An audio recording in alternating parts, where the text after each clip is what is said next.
আসসালামু আলাইকুম। আশা করি আপনারা সবাই ভালো আছেন। আলহামদুলিল্লাহ আমিও ভালো আছি। তো আজকের অন্যরকম একটা ভিডিও নিয়ে চলে আসলাম আপনাদের সাথে। তো আজকে আমরা তৈরি করব সরিষা ইলিশ, আর বাংলায় বলে সরষে ইলিশ। তো আমরা হচ্ছে 1.5 কেজি ওজনের মাছ। তো আমার বাবা দুইটা নিয়ে আসছে, দুইটা ইলিশ মাছ নিয়ে আসছে 1.5 কেজি ওজনের। তো যেহেতু আমি খাই না, আমার বন্ধু ভালো লাগে না, তো আমার মা এবং বাবা খাবে, তো সেই জন্য একটা যথেষ্ট। তো আমাদের ভিডিওটি ভালো লাগলে প্লিজ আমাদের চ্যানেলটিকে সাবস্ক্রাইব করবেন এবং লাইক কমেন্ট শেয়ার বেশি বেশি করে করবেন। তো এখন আমরা মাছটাকে কেটে নিব, কেটে নেওয়ার পরে ভালোভাবে ধুয়ে নিব। তো ধুয়ে নেওয়ার পরে আপনাদের সামনে আমরা আবার আসছি।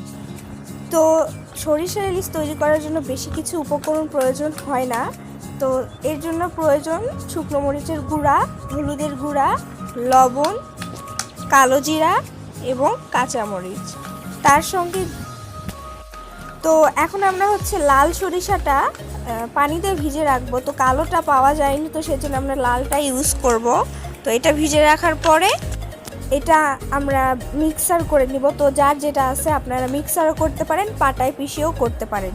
তো আমাদের মাছ কাটা শেষ, ধুয়েও ফেলা শেষ। তো এই তো যেহেতু 2 জন মানুষ খাবে, তো সেই জন্য 5 পিস মাছ নেওয়া হয়েছে, আর বাকি অংশ ফ্রিজে রাখা হয়েছে। তো এখন আমরা রান্নার কাজে যাব। তো মেন জিনিস যেটা হলো, সরষে ইলিশে কিন্তু কোনো পেঁয়াজ রসুন বাটা বা পেঁয়াজ কুচির প্রয়োজন হয় না। আর প্রথমে তো আমি সব উপকরণ আপনাদের দেখিয়ে দিয়েছি। তো চলুন রান্নায় চলে যাওয়া যাক। তো আমরা কড়াইয়ে তেল দিয়ে নিয়েছি। তো আর সরিষা ইলিশ যেহেতু, তো সেই জন্য আমরা সরিষার তেল দিয়ে রান্না করব।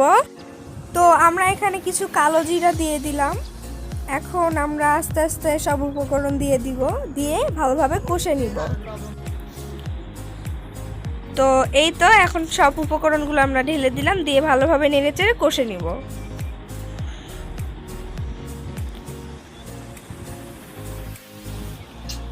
তো দেখতেই পাচ্ছেন আমাদের মশলা প্রায় হয়ে যাচ্ছে।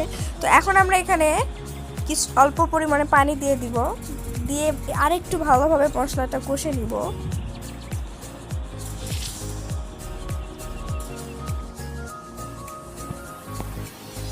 এখন আমরা এর ভেতরে মাছগুলো দিয়ে দিব।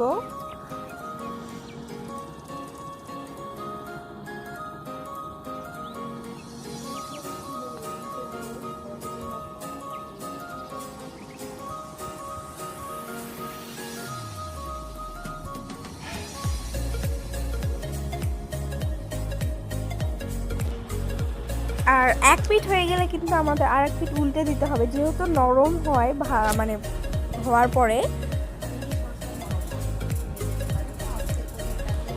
তো দেখতে পাচ্ছেন বলক উঠে গিয়েছে। এখন আমরা এটাকে উল্টে দিব।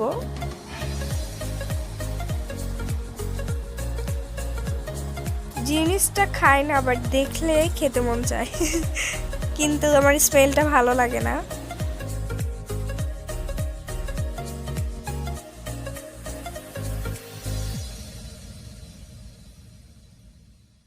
তো গাইস, আমি আপনাদের প্রথমে দেখিয়েছিলাম যে আমি লাল সরিষাটা পানিতে ভিজে রেখেছিলাম। তো সেটা ব্লেন্ডার করে করেছি, বাট দেখানো হয়নি। তো ওইটার কিন্তু খোসা থাকে, তো সেই জন্য আসলে তো আমরা ভিডিওর প্রথমে দেখিয়েছিলাম যে সরিষা পানিতে ভিজে রেখেছিলাম। তো ওইটা ব্লেন্ডারও করা হয়ে গিয়েছে, বাট দেখাতে পারিনি। তো আমি একটা জিনিস বলে দিই যে ওই জিনিসটা কিন্তু ব্লেন্ডার করার পর ছেঁকে নিলে ভালো হয়, যে খোসাটা থাকে সেটা গা থেকে ছেড়ে যায়। তো মাছের এপিট ওপিট 2 পিঠই ভালোভাবে হয়ে গিয়েছে। তো এখন আমরা যে সরিষা বাটাটা আছে সেটা দিয়ে দিব। আমি মেন কথাটা আসলে বলতে আপনাদের ভুলে গিয়েছি। তো এখন বলছি যে সরিষা বাটাটা যখন ব্লেন্ডিং করবেন বা পিষবেন, তখন সামান্য লবণ এবং 2টো কাঁচামরিচ দিয়ে ব্লেন্ডিং করে নেবেন, তাহলে যে তিতা ভাবটা থাকে সেটা থাকবে না।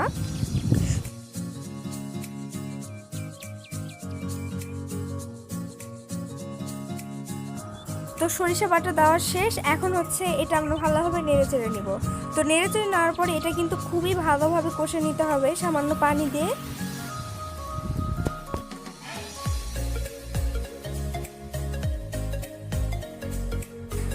তো রান্নাটা হয়ে যাওয়ার কিছুক্ষণ আগে আমরা কয়েকটা কাঁচামরিচের মাথা চিড়ে আমরা তরকারিতে দিয়ে দিব, দিয়ে নেমে নিব, যাতে মানে কাঁচামরিচের যে ফ্লেভারটা আছে সেটা আসে। তো ফাইনালি আমাদের সরষে ইলিশ বা সরিষা ইলিশ তৈরি।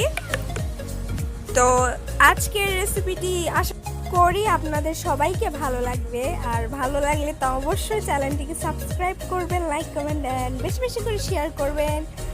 তো